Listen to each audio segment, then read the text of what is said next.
Week 1 matchup between the New York Jets and San Francisco 49ers is going to be a great reminder for all of us on how lucky we are that we're able to either play or just watch the game of football. It's going to be a great celebration in honor of Ricky Pearsall for surviving the robbery attack that occurred to him earlier this week.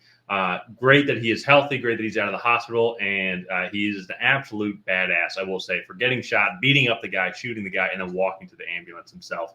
Really hope you get a full recovery here. Would love to see you on the football field, just as all of us 49ers and all football fans in general throughout the season. So when talking about the game in this video, it's going to be kind of nice to really realize how lucky we all are. And so we're going to break down the game and give our predictions at the very end of the video. And so stay tuned. And while you're at it, be sure to help out the channel, subscribe if you have not already, and leave a like and a comment. Let us know who you think is going to win the game and wish Ricky the best. And so, Ryan, I want to throw it over to you here.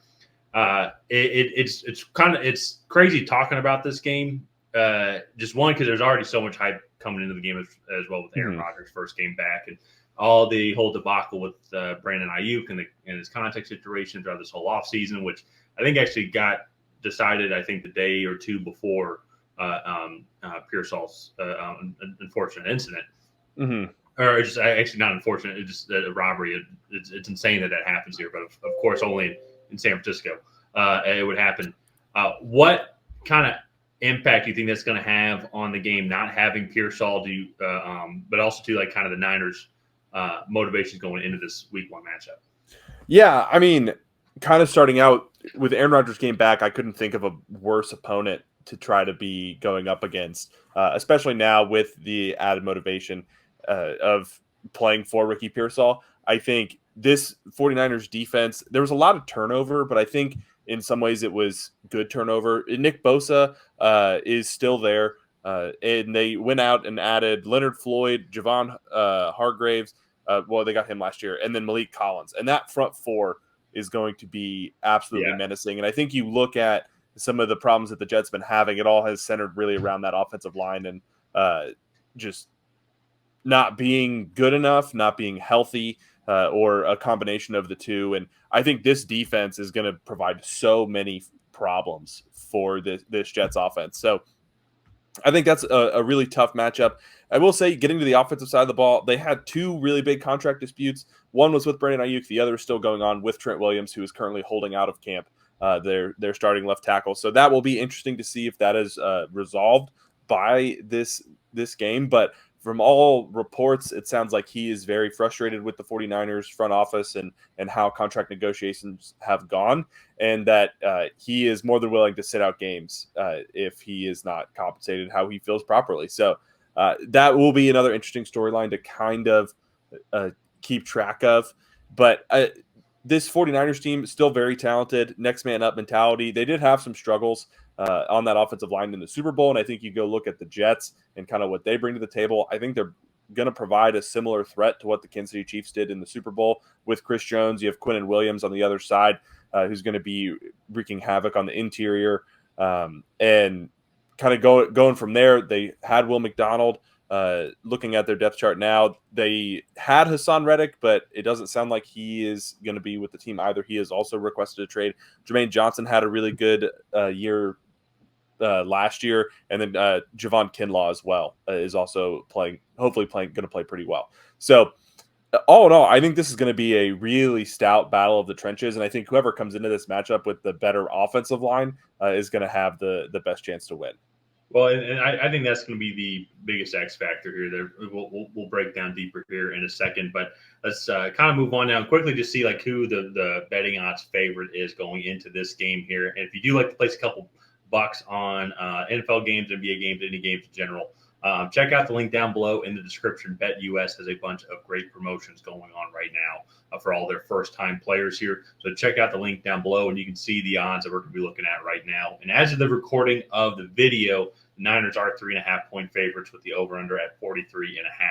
And I do think it's going to be probably on the lower scoring end of the game. Both these defenses are pretty stout as well. And I think you actually kind of hit the nail on the head there on what the X factor is going to be.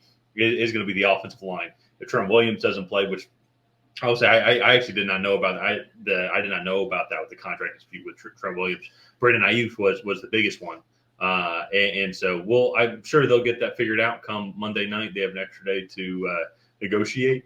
But that being said, though, as we saw, like how Brock Purdy was playing once in the middle of the season last year when Trent Williams, Deebo Samuels, Christian McCaffrey, they were all banged up and out. Just what happened to that overall offense. So that'll absolutely be something to monitor. But also on the flip side, too, probably the biggest X factor is just going to be how the Jets' offensive line develops. It's obvious they were one of the weaker offensive lines in the season last year, and they did bring on some pieces as well. This is like Tyron Smith. They did bring on John Simpson as well.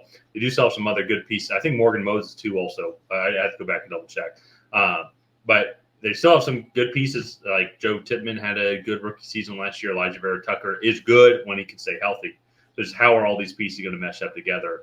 Because to your point, and that I think started everything off, talking about with Nick Bosa, it's not even like maybe some of the pieces that they lost were improved. It's like they just replaced role players with other role players that kind of fit that bill to help out everything. So it's not even like it was any sort of a weakness. At minimum, I think everything's going to stay the status quo.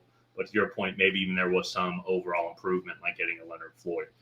So I think that's going to be the biggest matchup here. Because if you go look at the skill position players, Christian McCaffrey is a better running back than Breece Hall. Breece Hall's still pretty good. But Breece Hall's really good. Like, it's not by much. Like, it's really not by much.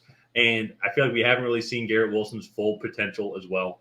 And so you kind of put him with Brandon Ayuk. Brandon Ayuk is probably better, but not by that much. Deebo Samuel is just that gadget guy who I don't think either player really has that I can name off the top of my head.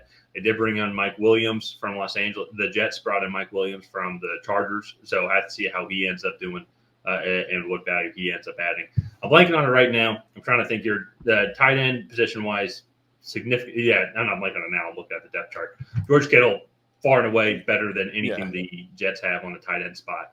So they have a big advantage there. I just say all that skill position players-wise, it's Niners have a slight favorite or slightly favored, in my opinion, outside of the tight end position, which they're head and shoulders better than. And so QB-wise, though, it's on a normal year, I would say Aaron Rodgers would be better. But first came back after coming back from the Achilles, really first full game in well over a year and a half, 2 years. I would say his last full game was January 23, was last game with the Packers.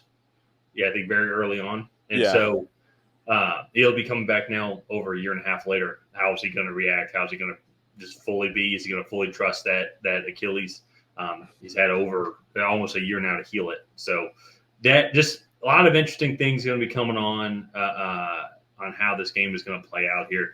I think it's going to be tough for the Jets to move the ball in comparison to how the Niners are going to be able to move the ball. I think the Niners can kind of wear this team down here. But there are definitely avenues that the Jets can win. Yeah, no, for sure. And so with that, let's go ahead and get into our predictions here. And I think this is going to be a really close game. I just think the Niners are going to be able to kind of edge them out. I think this defense is going to be able to get a little bit more pressure on Aaron Rodgers. Aaron Rodgers is hitting 40. And I think this offensive line is probably going to be maybe a little bit better than the Jets offensive line for the 49ers. The skill position players a little bit better. And also, too, you go look at the back end of this defense. Talanoa Hufanga's coming back. They have Jair Brown. They have some good corners there as well to kind of compete with some of those Jets receivers. Charvarius Ward being the main one. And so, all in all, I think the 49ers are just in a better situation to win. Add that into their at-home. I'm picking the 49ers here. I think they get it done. Yeah. No, I'm with the 49ers as well. It'll be low scoring. I will be curious to see how, just that matchup with Sauce Gardner versus the San Francisco 49ers receivers. And there's even the one, is it DJ Reader or is it DJ Reed? The other corner that's really good for the Jets here. Because I always get it's DJ Reed. I always get DJ Reed and DJ Reader, who is the defensive tackle now for the Lions. I always get their names mixed up.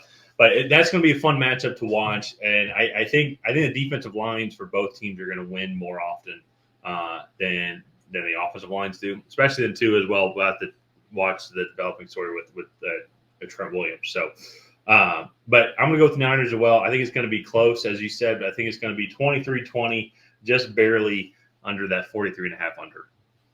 Yeah. So it will be, I think, more of a defensive battle. I think both offenses are going to have their struggles. So we're both taking the 49ers in this matchup. If you guys have not already, please go ahead and like and subscribe. It is the best way to help out the channel. While you're at it, leave a comment down below on who you think is going to come out ahead. Will it be the New York Jets? Will it be the San Francisco 49ers? Other than that, we'll see you guys next time.